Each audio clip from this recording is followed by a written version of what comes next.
Right, well, welcome everyone and thank you for coming along again. The topic for today's talk is rice as wealth, and there it is there, symbolically, a symbolic harvesting of rice. So in my last lecture, the focus was on the symbolism of the lotus, the primordial symbol of Lakshmi, the goddess of wealth and happiness in India. And we saw that the lotus symbolises auspiciousness in the form of a newborn baby girl as a hopeful sign for the future of the reproduction of humanity. So today we turn from a consideration of wealth as progeny to wealth as material wealth in the very familiar forms that I've got there. And we see that rice is a symbol of wealth in this particular form, and we'll see it as a secondary symbol because it's not an all-India symbol, it's only a half-India symbol for reasons we'll see. Rice symbolises wealth in the familiar form of material wealth. It is obviously food, but rice producers can exchange it on the market for other commodities like food, clothing, shelter, cattle, servants and the like. So today then we move from a consideration of mothers and the reproduction of children to farmers and the reproduction of rice.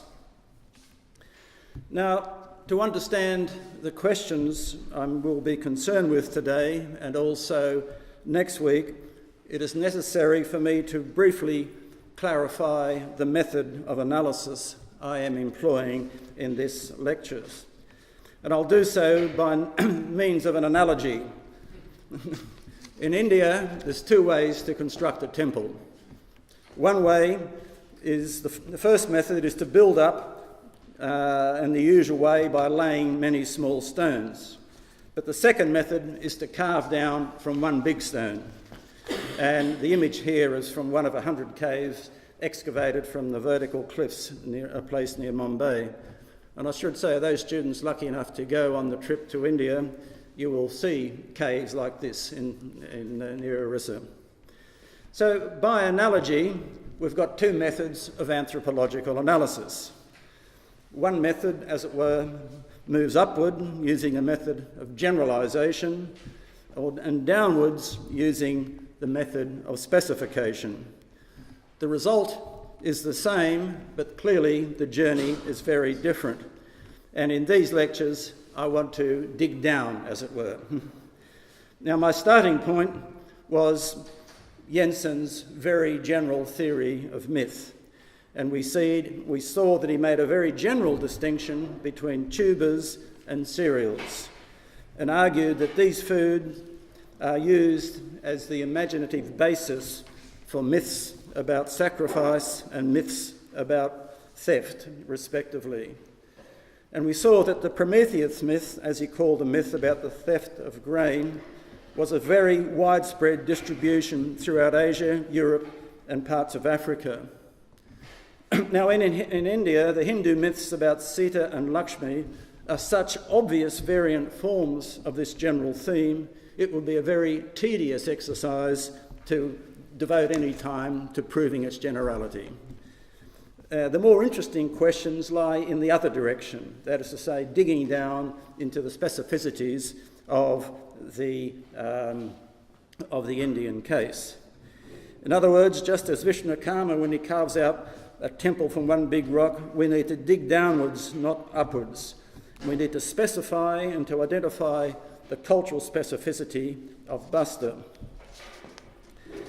Now, we've already seen, has that come out? We've already seen that we must distinguish between those foods that are grown in water and those foods that are grown in dry land. And of course, rice is the classic example of a food grown in water. And this distinction here manifests itself as one between wealth and poverty. But we must go down further and ask what distinguishes Indian rice from rice production generally, and further down again and look at the different types of Indian rice production. So, in other words, if we want to understand the poetic imagination of the Guru Mayas of Bastar, we can't stop at this very general level. We have to keep digging down to identify the culturally specific conditions of rice farming in India, which gives me my two questions today. First of all, what are the cultural specificities of the Indian rice economy and culture? And two, a next level down question, what are the cultural specificities of the Bastar Plateau where I'm doing my work? Now, I should say it'll take me 2 weeks to answer this question, so I want to start by asserting in a bold assertion, and you shouldn't believe what I say until I demonstrate it, but I'll make some bold assertions. First of all, in terms of rice production, we find here, this figure here shows rice production in monsoon Asia. This shows total production, and India is the world's largest producer of rice. Next comes India. So China is the world's largest producer of rice, 197 million. Next comes India, then Indonesia, then Bangladesh, and then Vietnam. But what's interesting, though, if we look at the yields, that is to say the tonnes per hectare, in other words, how efficient, we find that in China is twice as efficient as India. Here we are, 1990, 6.5 tonnes per hectare in China, 3.1 in India. Now,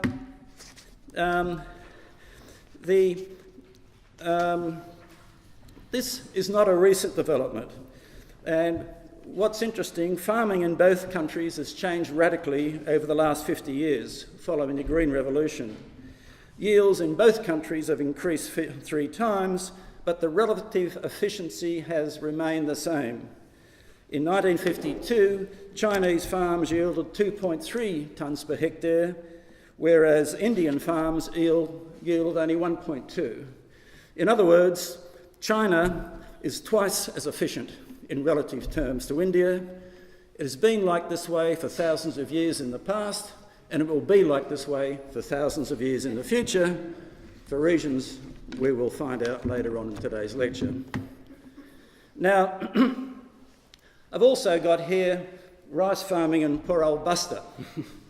As we'll see, it doesn't even rate in terms of production, but the yields in Bastar are half a tonne per hectare, and it's really, it has the dubious honour of being the world's most inefficient rice farmer. But, as we all see, it's the world's most culturally elaborated form of rice farming, so there is some hope for it yet. Now, what is also interesting about rice farming in Bastar, about this particular contrast, is it has its cultural correlates. And what I have here is, and this one, it'll take me 2 weeks to illustrate these arguments here, and as I said, it'll contain some bold assertions, but let us specify them and let me try and persuade you of them.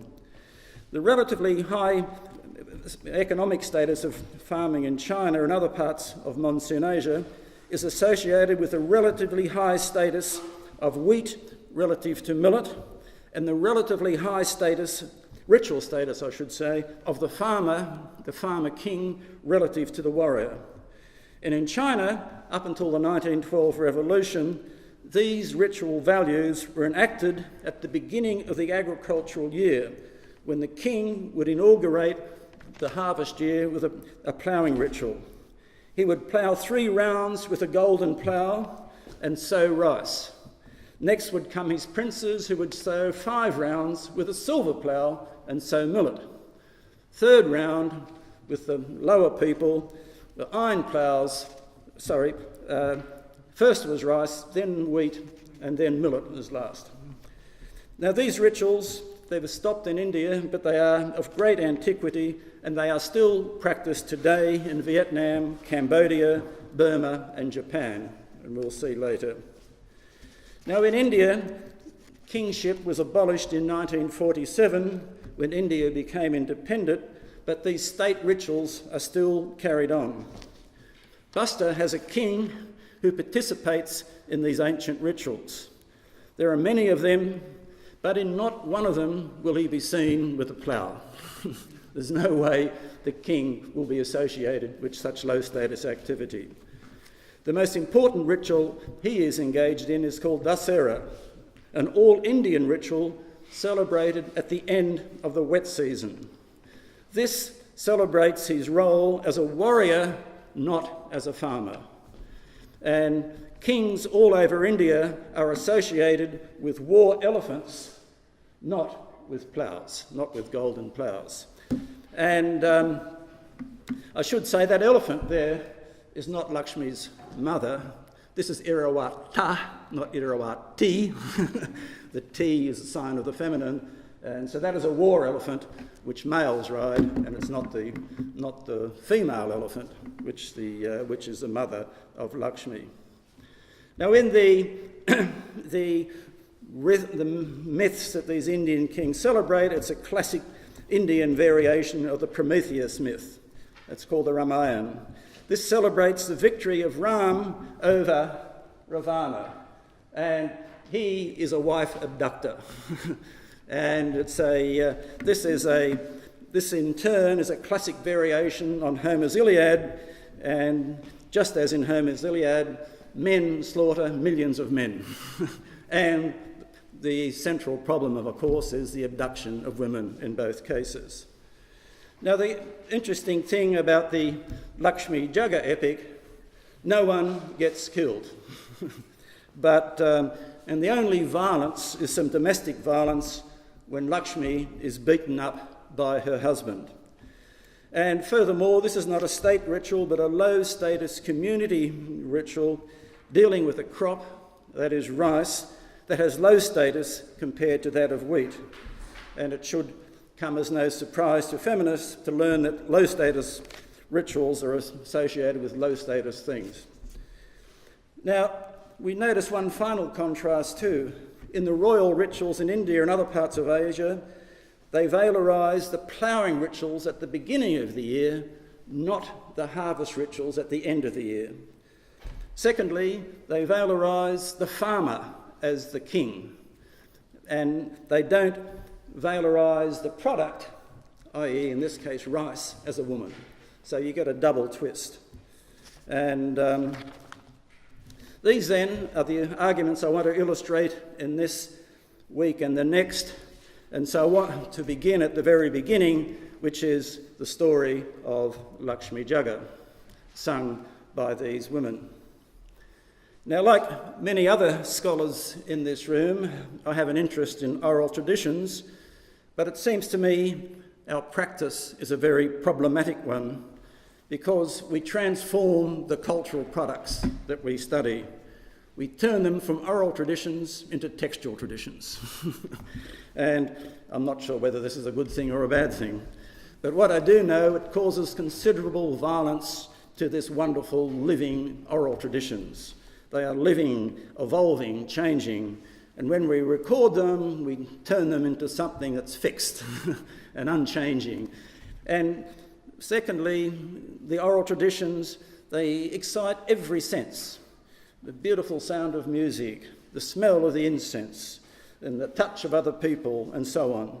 And when we put it into a text, what do we get? One boring book written in black and white. None of those, that wonderful aspect, it can't be captured.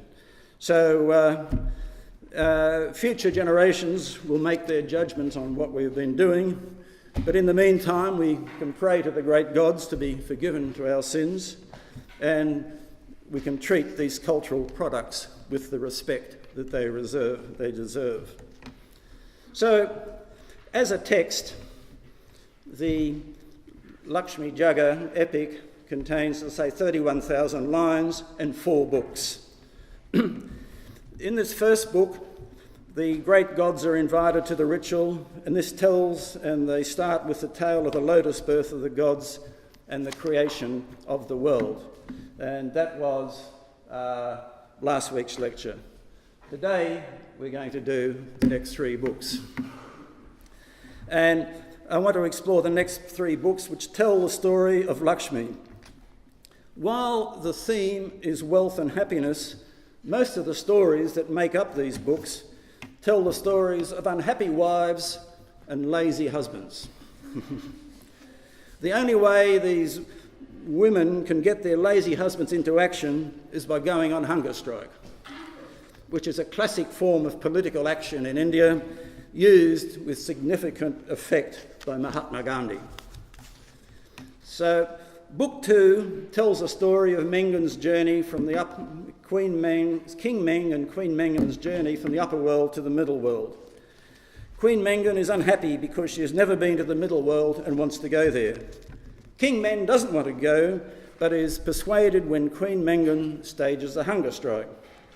And the 6,500 lines of this book tell how they travel down to earth on a spider's web and set up camp. But when they get there, Mengan is still unhappy because she wants to live in a palace, not a camp. So the king arranges to get a palace built. But she's still unhappy because she wants to have a nice garden with flowers and a well for bathing. And again, King Men arranges all of these things. And they are also crowned king and queen of the middle world. And they have all the status and all the wealth. But she's wealthy, but still unhappy. Why? Bacha nahi hai, no children. No children.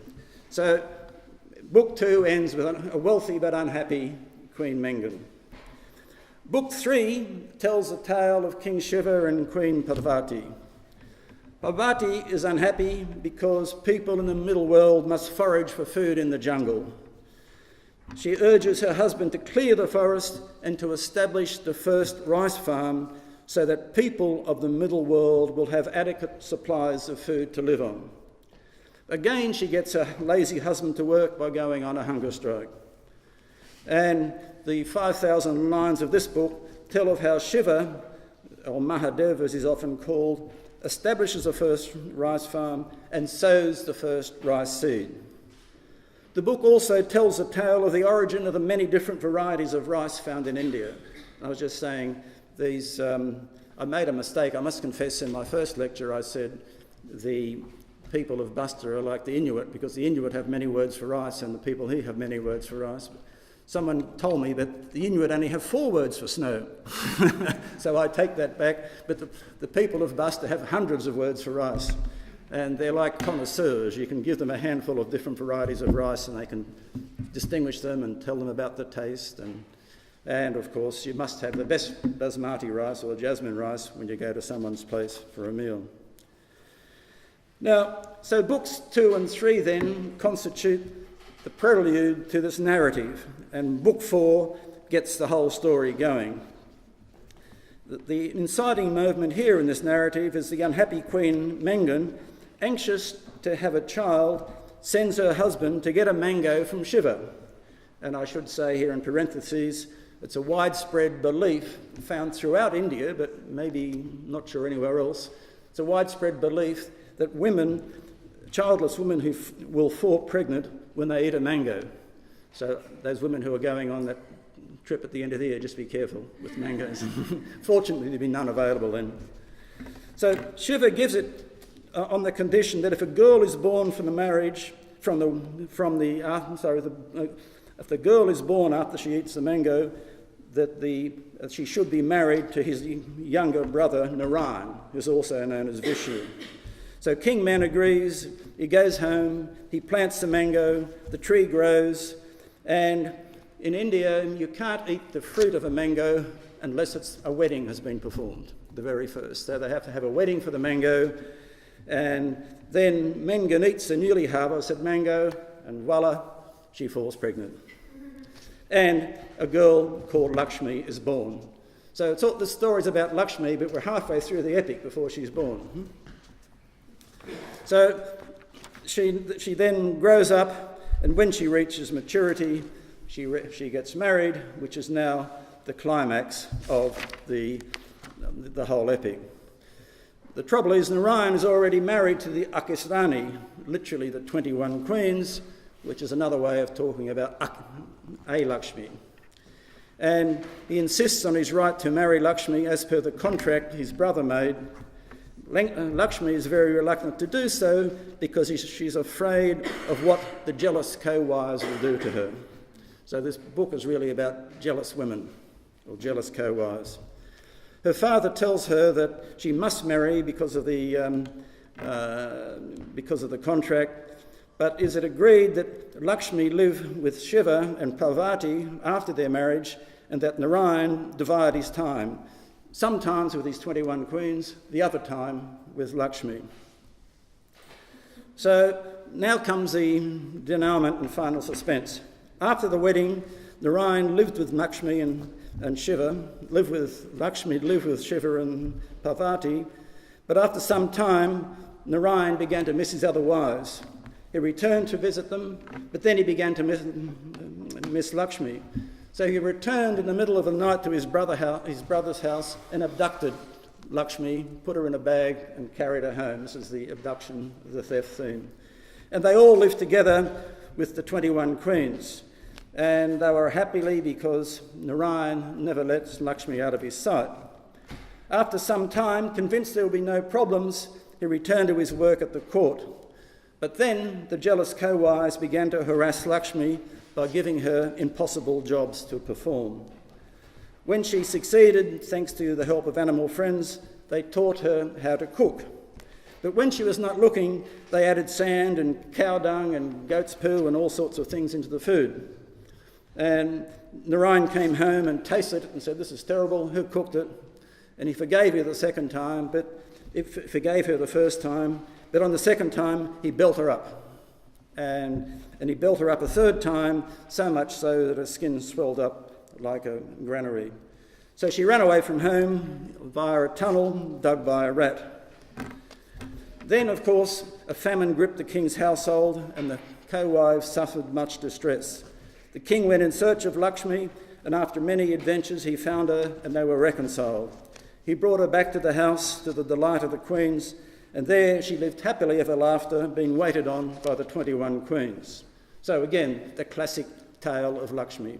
When Lakshmi's in your house and you're virtuous, you have wealth. When she leaves, if you're jealous or do things wrong, she will leave and poverty will visit you. So it's a classic variation on that ancient theme. Now, the remarkable feature of this 31,000 oral epic is that it has a classic narrative structure. It could be an example straight out of Aristotle. It's got a beginning, a middle and an end and all those other little parts that Aristotle talked about. And most other oral epics don't have that because there's simply a whole lot of tales just strung together, one damn thing after another. But this epic achieves this unity because of the metaphorical association between Lakshmi and rice is extended in such a way that the narrative forms an allegory not only of the rice production process but of the agrarian history of Bastar. So in other words, in order to understand the story and its ritual enactment, we must understand the methods of rice production in Bastar. This shows the annual cycle. First comes the rain, and thank you very much. Is it going to work for me?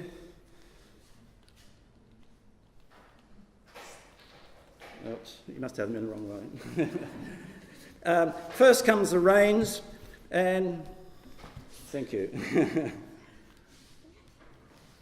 There it is, good. First come the rains, and like other parts on the plains of India, they're heavily reliant on the monsoon rains. No rain, no grain. When the rains come, usually in mid-June, farmers plough the land and sow the rice seed using what's called a hand broadcast method. They just throw it like this.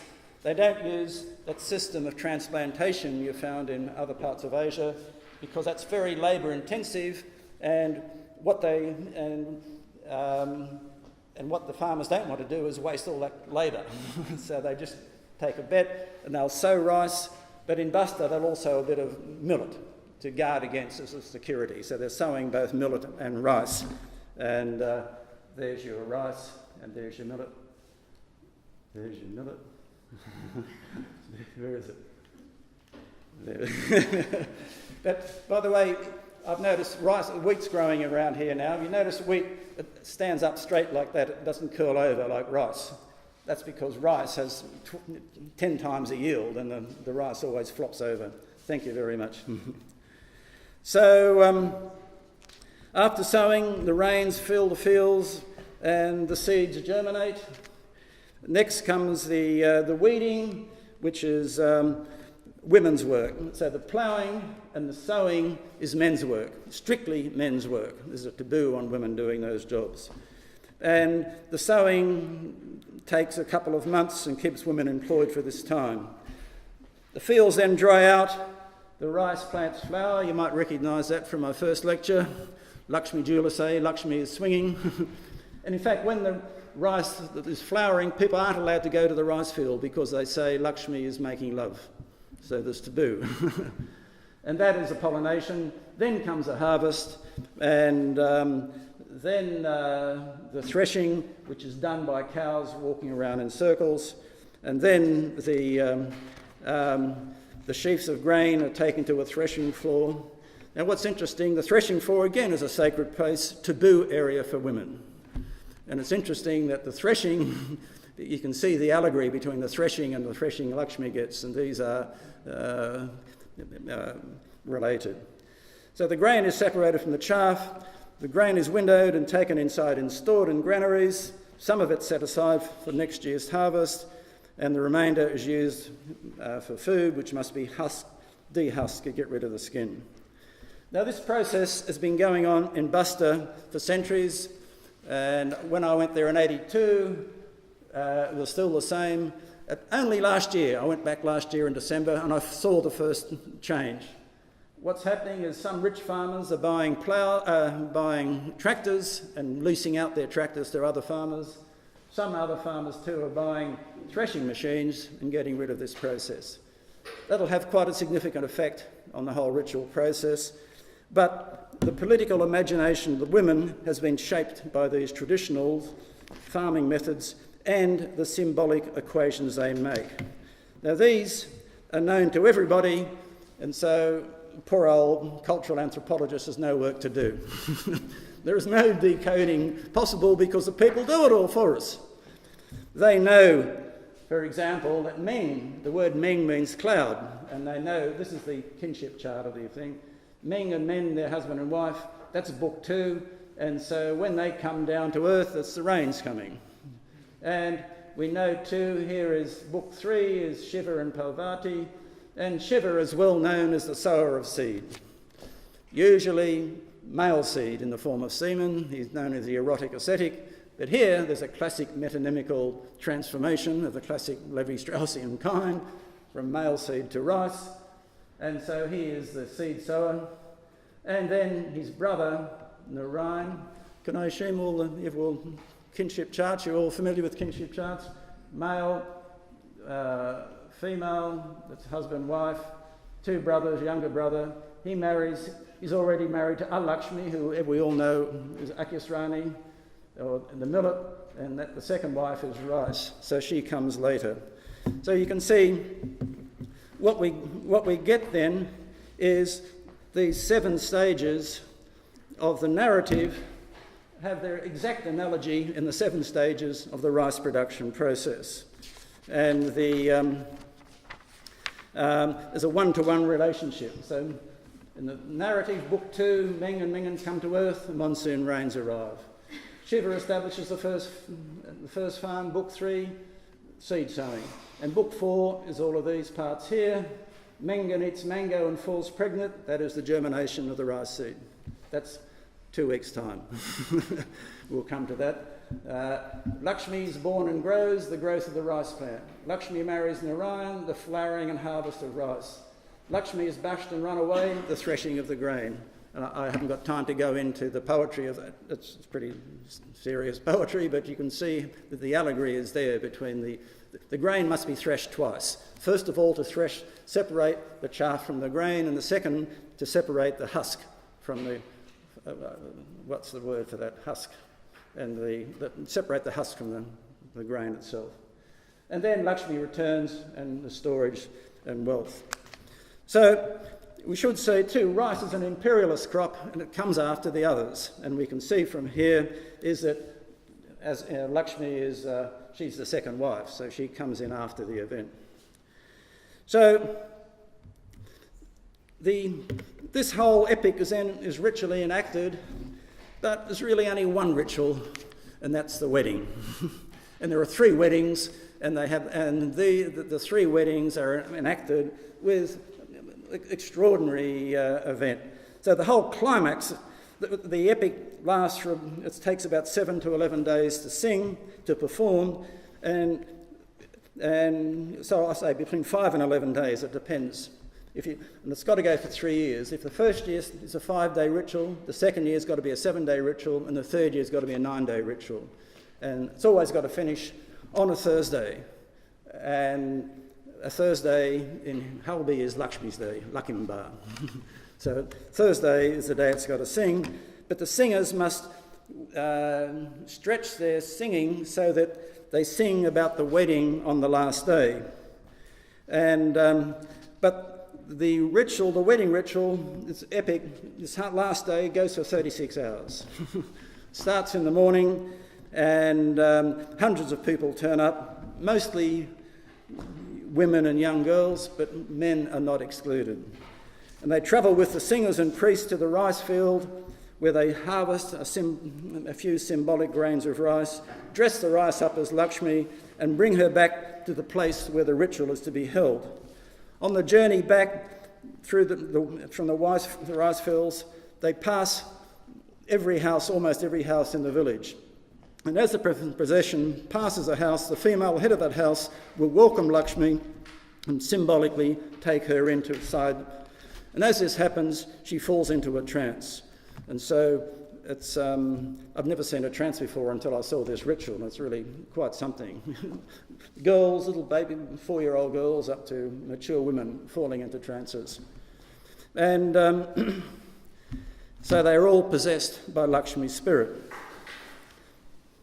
When the harvested form of Lakshmi arrives at its destination, a journey that might take up to 6 to 10 hours, the wedding, a symbolic wedding to Narayan, represented by a coconut, is performed. Now, this wedding follows the actual wedding faithfully, but it's compressed into 5 hours instead of the 5 to 10 days of an actual wedding.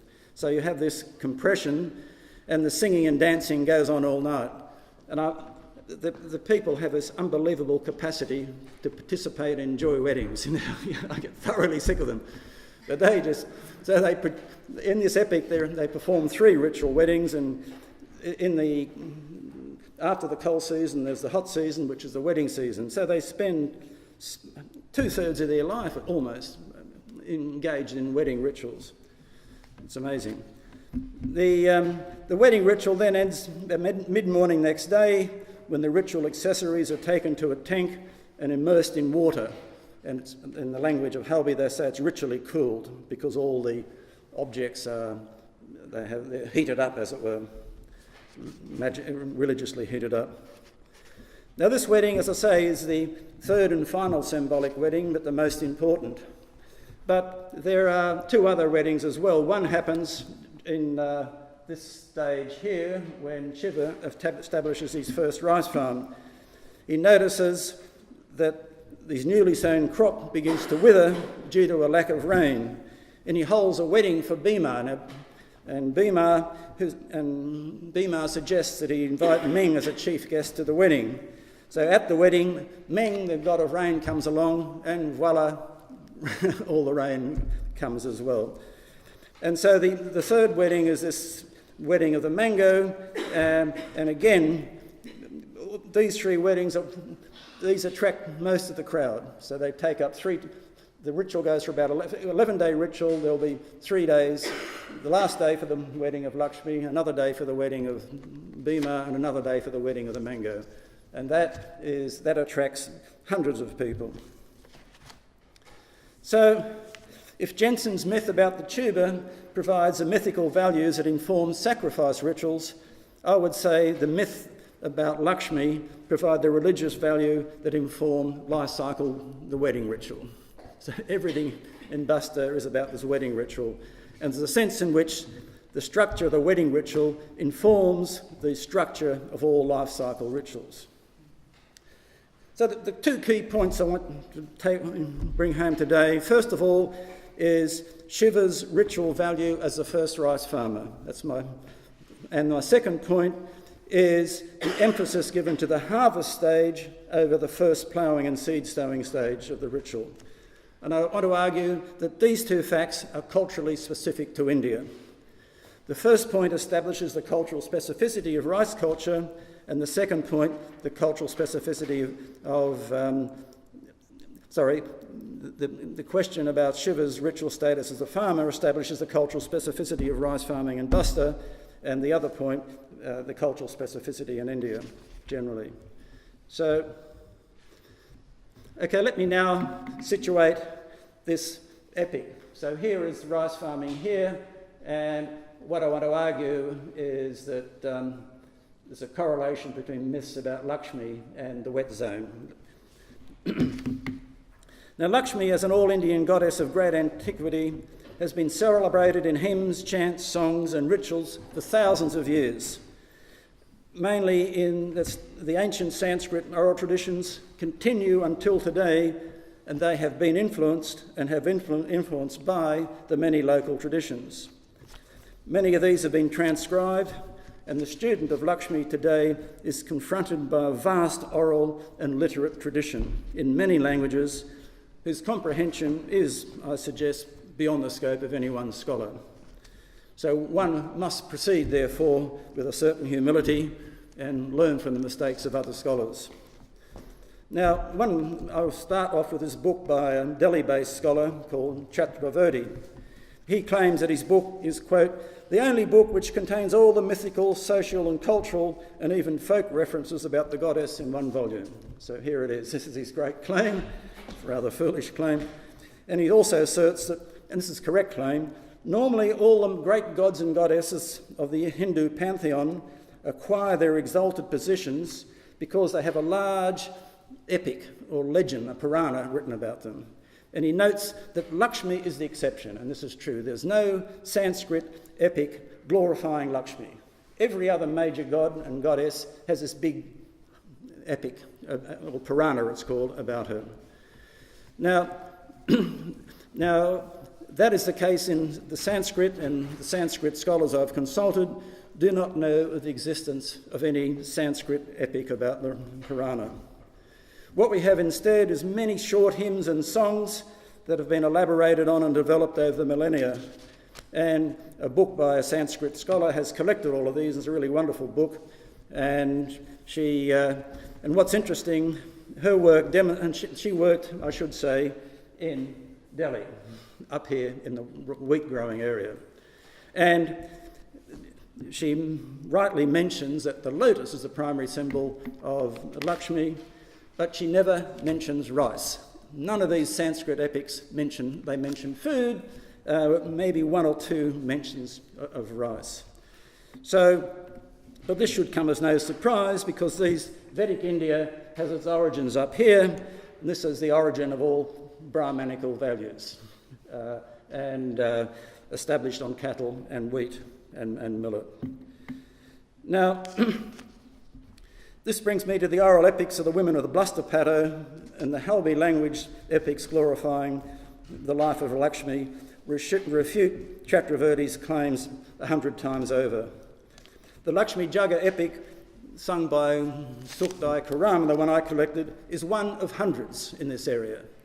And unlike the 30-line Sanskrit epic sung about Lakshmi, and which custom dictates must be reproduced exactly year after year, century after century, and in an invariant way, these epics in Bastar vary from time to time and place to place and singer to singer. So absolutely extraordinary variation. Now the singers also deny any creative authorship, but the regional variation is pronounced. And I will look at some of these later on. And What I want to say then is that Bastar, the poorest rice-growing area in economic terms, is the richest in cultural terms. And what's interesting, we have another tradition. This is Orissa, another tradition down here. And the epics in Bastar are totally oral, but down here they've become textual. So we have a textual tradition on the coast, which is, of course, associated men with Brahmins and urban development. Now, the existence of these epics has never been reported, and Chakravarti could be forgiven for not having known about them. But the tradition of Lakshmi worship in the state of Orissa, or I can't get used to saying Odisha, which is a new way of saying it, is well known, has been documented. Here we find an Oriya version of Lakshmi Purana. It's written in the 16th century by a poet who translated many of the Sanskrit texts. So this Lakshmi version of Purana is just a compilation, there's no structure to it. It's just a whole lot of cut and paste.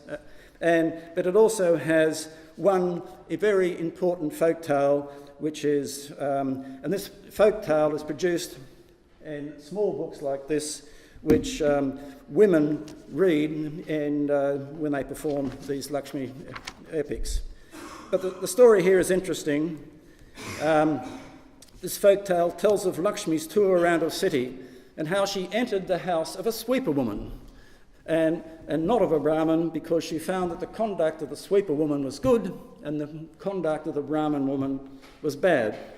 Her husband, an elder brother, saw her in the sweeper's house and banished her from the house. When she leaves, poverty follows. The brothers realise the error of their ways and beg her to come back, and she agrees to do so only on the condition that she can visit the homes of the sweepers, the untouchables, if their conduct is good. And when they agree, they demand the wealth and happiness returns. So this is what we have here is this is read by urban-based women in the privacy of their homes every year at the end of the wet season, and the rituals are the same purpose as those in Bastar, to pray to Lakshmi to enter their houses, and you can see lots of little footmarks inviting Lakshmi to come into their house, and the route is lit up with lamps. Now, the Orissa and the Halbi versions are like the Sanskrit tales, and they are all variations on the general theme about the presence and absence of Lakshmi and the presence of wealth and poverty and so on.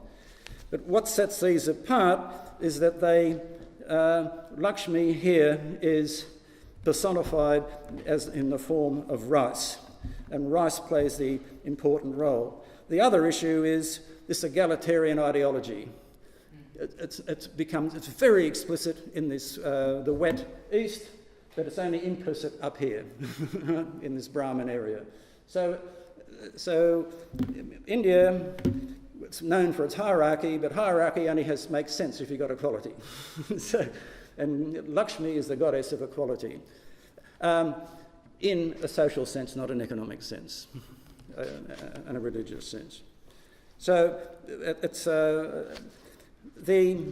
So when we plot these different stories on a map, we find that the major grain-producing areas of India, we find the only reported source of epics about Lakshmi are found in the rice-growing areas. And a proper vernacular mapping is yet to be done, but from people I've spoken to, we tend to find it where there's rice growing, there we find, in general, an identification of Lakshmi with rice. Right. Now, the other point I want to make is that this epic is unusual in that it identifies Shiva as the first farmer. And so here we've got the mythical basis for the king who wants to act as Shiva and do the first ploughing, and Shiva is the first farmer. But I can only find two references to the literature which talk about Shiva as the first farmer. The first one is from up in Assam, and they have a myth about the origin of rice that is a recognisable variation of Book 3. The other reference comes from medieval Bengali literature of the 11th century, which tells the same tale of how Parvati persuades Shiva to get a plough made to clear the land and to begin growing rice with the help of Bhima. But in the later Bengali literature, his role as farmer disappears to be replaced by the Sanskrit literature, which celebrates Shiva as the erotic ascetic who spreads seed of a male kind when his lovemaking, which has been going on for 1,000 years, is interrupted. So there's Wendy Donegal got into a lot of trouble with the non-resident Indians overseas because of the myths she tells about the sexual exploits of Shiva. But what we find then in her book, she only talks about the distribution of male seed, not the distribution of seed as rice. And this raises the question of cultural history that I can pose, but I can't answer.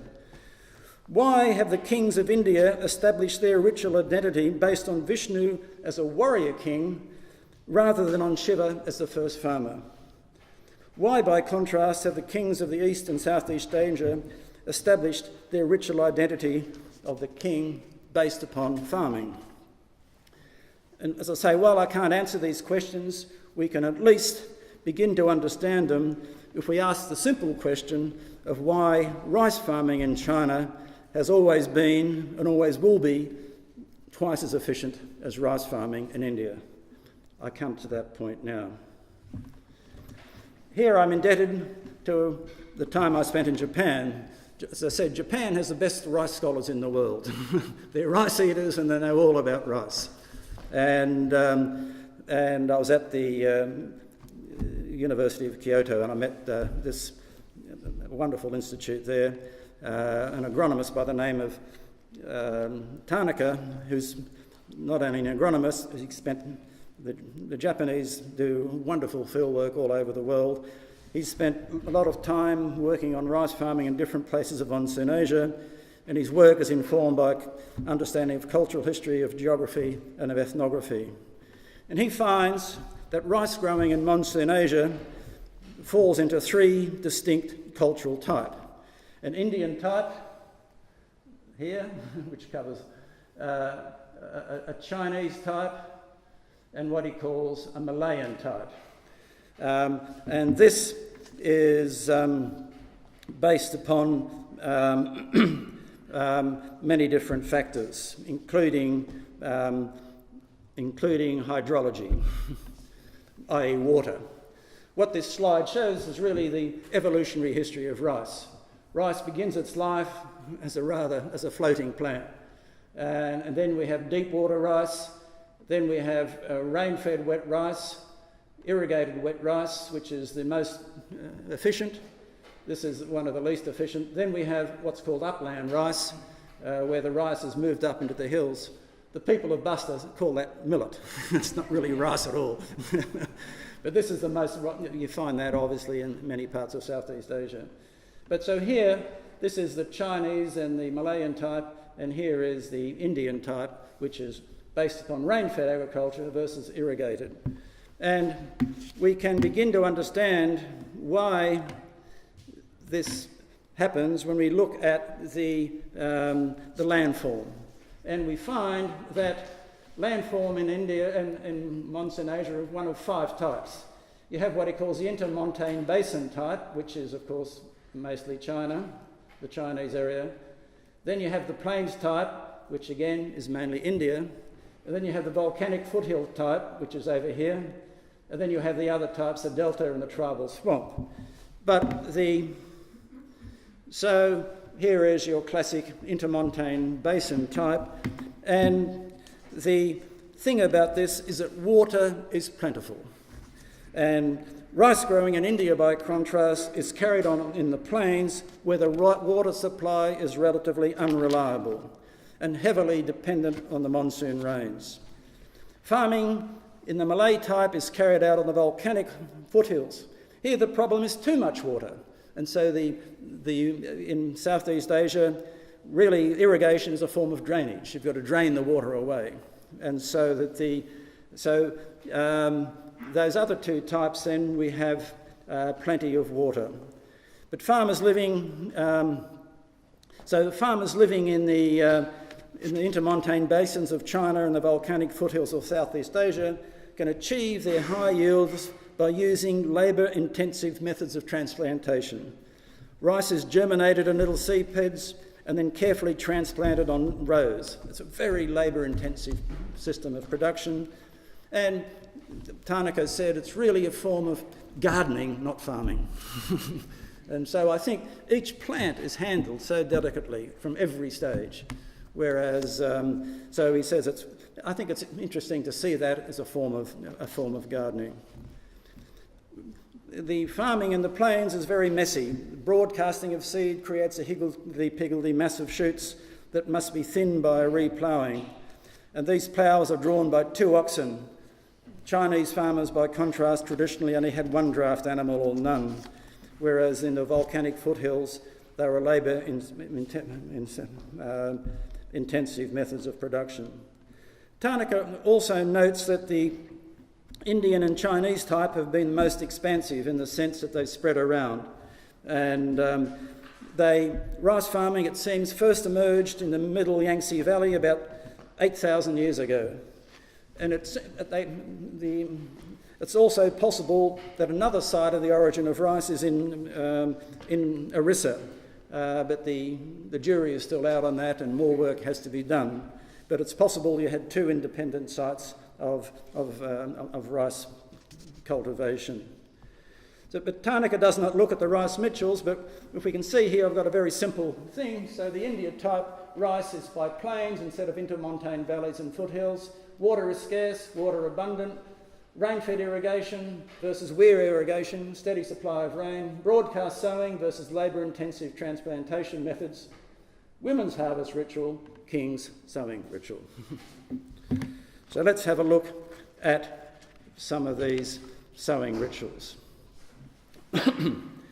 As I said, perhaps the most spectacular sowing ritual were those performed by the Chinese emperor. And those of you who have been to Tiananmen Square, you'll see the temple of the king there. And they had a whole department. I mean, and these guys. This is where I think structuralism has its origin in the Chinese bureaucrats. Had a whole department dedicated to these rituals of rice. It's just the most extraordinary, beautiful classification.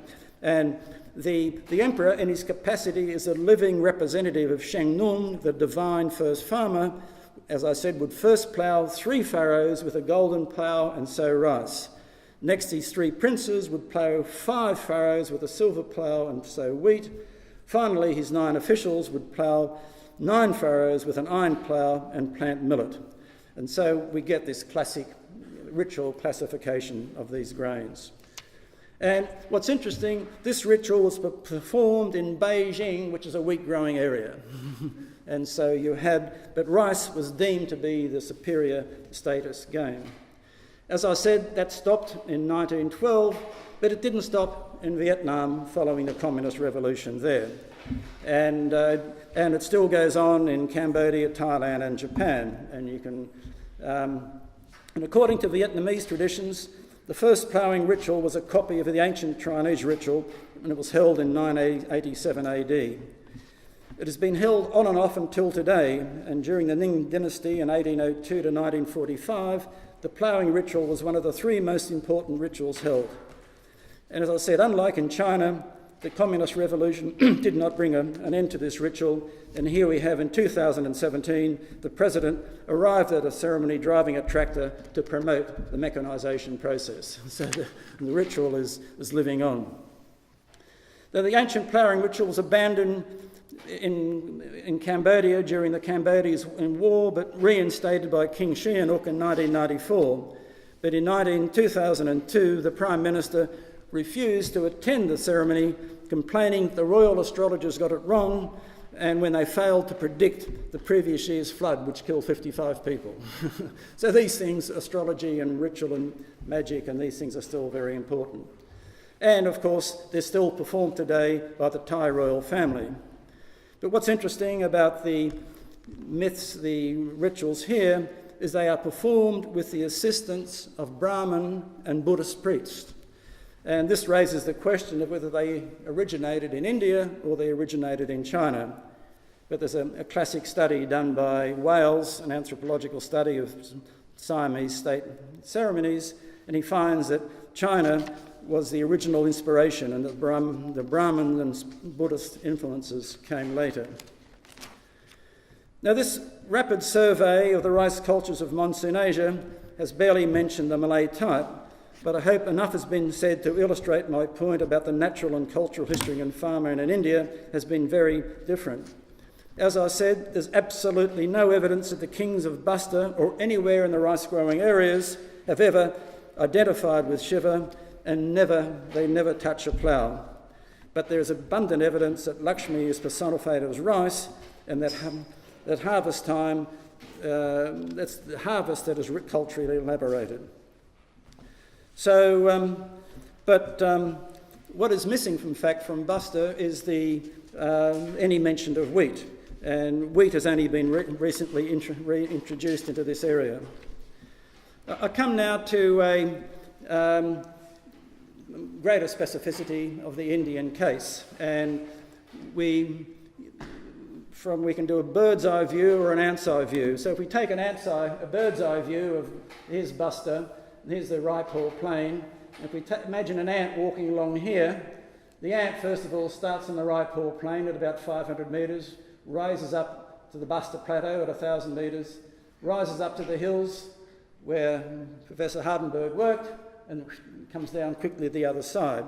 And so what's interesting here, we have three rice economies. One, here we have rice only in the lower plains. In the Bastar Plateau, you get rice versus millet.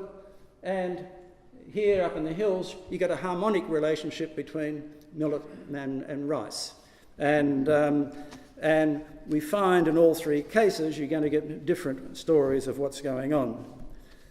What's extraordinary about these upland areas is you have the best rice farmers in India in these upland areas, because the rivers, in the highland rivers, the rivers flow very slowly and they turn the riverbeds into rice beds.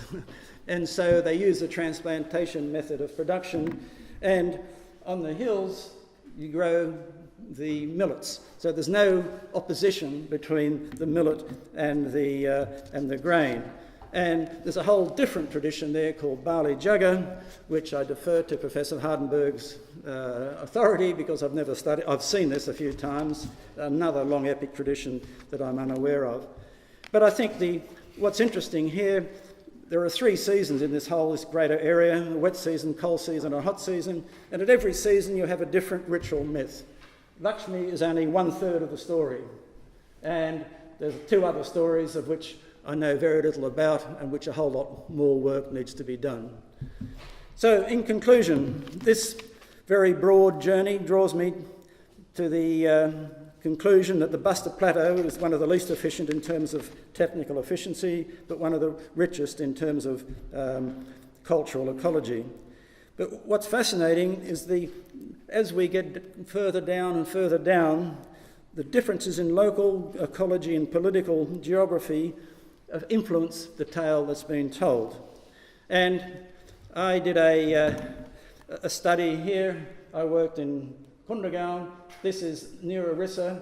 This is near Jagdalpur, near the capital. Here it's much flatter area, better rain, and the myth we've collected from here is very different to the one we've got from there. And let me quickly look at these differences. This is the one here is where you have in Bastar, where you have millet and rice, so there's a millets of jealous co-wives, and whereas in Bastar we have jealous husbands, a myth of jealous husbands. And what's interesting, rice is here gets half married or third married to Jama, the god of death, and then the husband, the Narayan wants to marry him, gets jealous and marries her, but then ends up killing her, and she's then reborn as in another birth. But I think For those of you familiar with the, as I said, with this digging down method, we become more general, and we get back to the a very familiar, with increasing specification, we end up with generalisation. And for those of you familiar with the Greek myth of Demeter and Persephone, we recognise familiar themes. Like Lakshmi, Persephone is the daughter goddess who was identified with a new gross of cereal, rice in this case, wheat in the case of Persephone.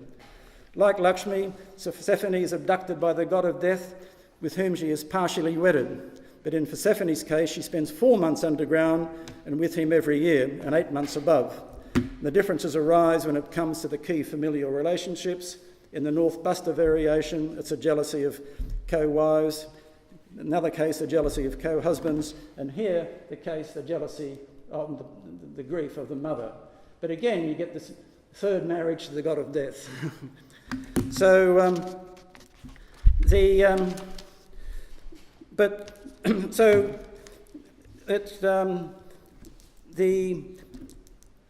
the poetic imagery of people then, derives from nature, from everyday life, and some sacred life.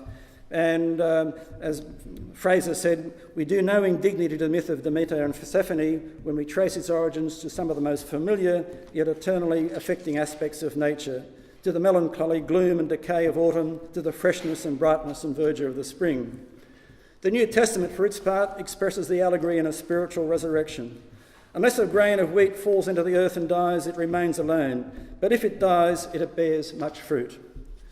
So, unlike us, the Guru Mayas of Bastar have not lost touch with these annual rhythms of nature. We Europeans, on the other hand, have become alienated from nature, and while it's hard for us to understand the poetic imagination, it will be hard for Guru Mai too to understand the imagination of people like us who have been alienated. I'd like to just finish with a story, a true story, about a teacher in a school in London, working class area. She asked her student to draw a fish, and she was astounded when the student ended up drawing this rectangular polygon. And upon questioning, she found out that it was a fish finger. And it turns out that the only fish this child had ever seen were fish fingers, because they were part of his everyday life. And it's interesting, fish fingers were introduced into the UK market in 1955 with the sales pitch, no bones, no waste, no smell, no fuss. And a newspaper report noted they were an immediate hit. 600 tonnes in the first year. These days, the figure is closer to 28,000 tonnes. And it says that 3/4 of the people in England get their first taste of fish from the fish finger. But bread is still the staple. We have the fish finger sandwich, which raises the question of wheat, and why is wheat in Bastar in India have a higher ritual status than rice, and that's my next lecture. Thank you.